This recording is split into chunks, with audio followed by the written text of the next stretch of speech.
What's up, guys? My name's Connor, Coach Connor, Con Man, whatever you want to refer to me as, that's fine. This is my first ever YouTube video, so welcome. Thank you for being here. This is my lovely hitting lab, as you can see, only up from here, so I'm excited. I played Division I baseball at Utah Valley University, which congrats to them. They actually won the WAC tournament today, so shout out to them. And then I also went on to coach 2 years of high school at Riverton High School, which is a pretty good program right now. So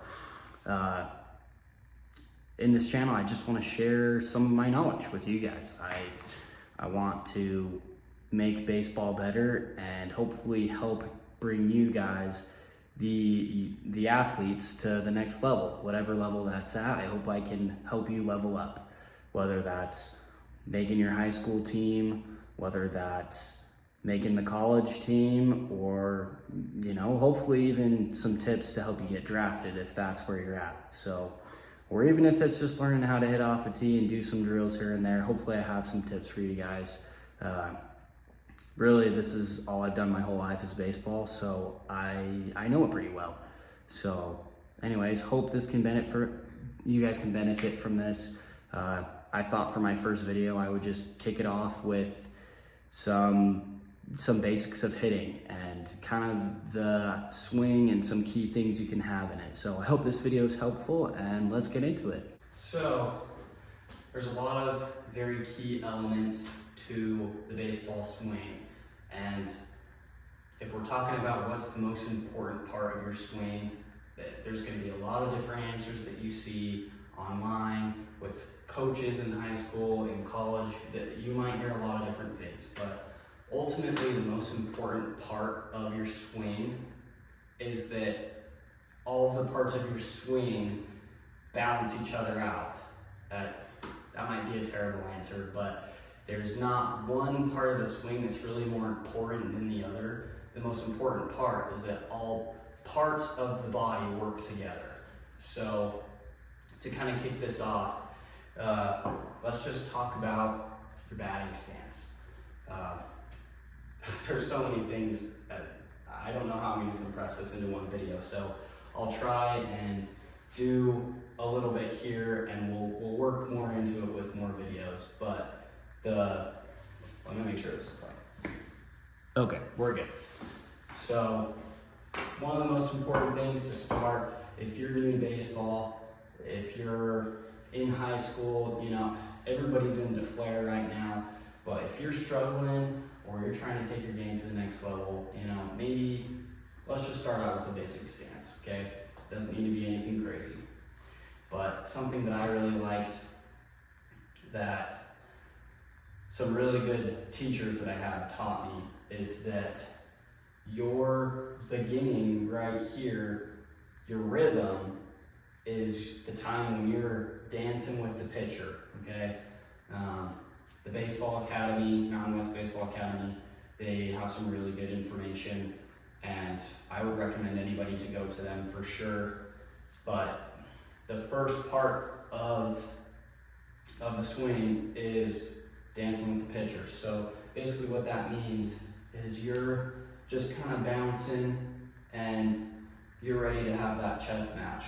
And what this allows you to do here is to get momentum into your swing when you start to go. You'll see a lot of really good hitters. Some of them are they stand, but there's also a lot that will have some sort of rhythm. And I'm generally more quiet, but you need to be able to get your body in a position that it's not going to be surprised if the timing's a little weird. You got to be able to get ready by whether that's rhythm in your feet. You know, a good example of this is Nolan Arenado. He does a lot of, you know, kind of dancing with his feet. Miguel Cabrera was really good at this. So anyway, there's a lot of hitters that kind of dance with the pitcher to find their rhythm and get their timing down. So that's kind of the first part. When you actually start your swing, there's something that my college coach taught me that I think was really, really helpful for me and separated my high school and my college game. And that's something called the power stance.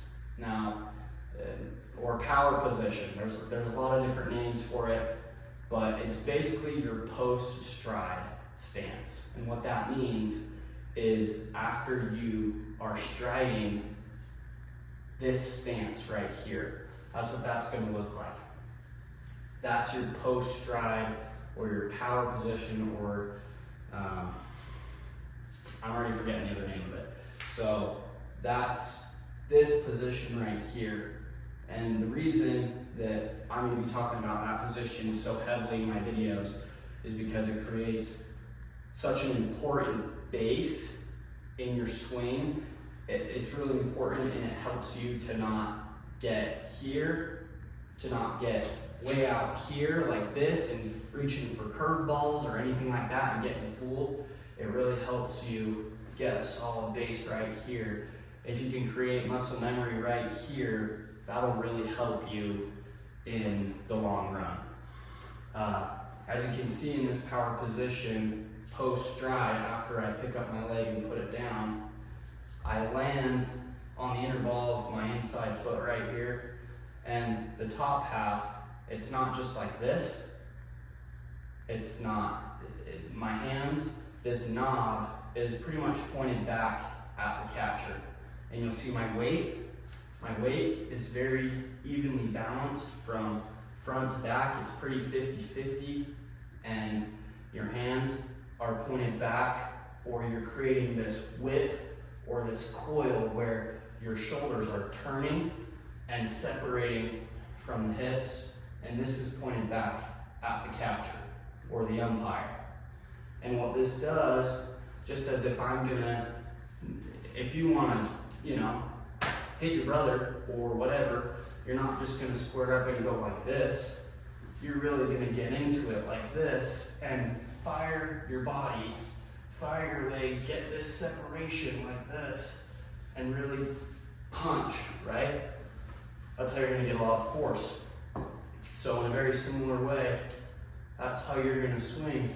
You're going to create this separation, and then you're going to throw your legs, and your upper body follows into it, and it'll look something like this. Okay? So that's that coil we're talking about that comes when you're in the power position. And then the third part is when you start your lower half and you whip your body and you finish with your hands coming out through, and you could hit that ball 6 or 7 times just like that.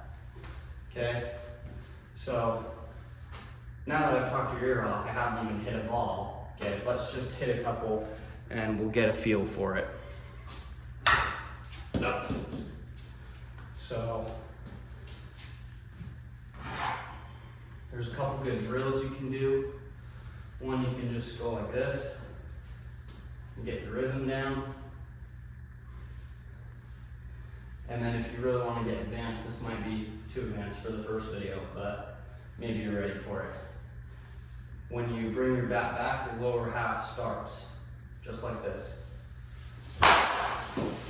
Okay? So that's a good drill you can do to work on momentum. Now remember, an important part that I'm talking about is that power position. When you land, you're not landing like this. Why is that bad? It's changing your eye level, because I'm starting here and I'm ending with my head 6 inches lower. I'm striding out really far. I'm probably going to lose power. It works for some guys, but for most, we need to just land nice and easy here, that nice coil, and then fire, just like that. And the better you can keep this top half back, the more separation you can have with your shoulders, the more delayed your upper body can be, or what I should say is the later you'll be able to make a decision. Whereas if you're just like this, you can only hit a fastball, right? You don't have as much power. And if it's a breaking ball, I'm not going to be able to slow my upper half because my swing's already going to be going. Does that make sense? But if I've got my upper body back like this, and my legs start to go, I can slowly start to swing, and I might be able to stop that bat because it was back far enough. Now, I'm already feeling like I'm sharing way too much in the first video, but I'll just kind of do a couple more swings for this first video, and we'll go from there. But first video, if you're new to baseball and you just need something to work on, this is probably the most important position that I would say to get to, okay? It's just this position right here, where you're 50-50, you're not leaning one way or the other, okay? Just right in the middle. You can drill something down the middle of your body, and then after this, you're just rotating, okay? But that's what I would focus on, is getting to here. Do dry reps, just do that. You can do that, okay? And if you do that enough times, you can build it to muscle memory. I would even hit off the tee, post stride like this. You can practice that again and again and again, okay? To where eventually you can do the full thing. Okay? Let's hit one more.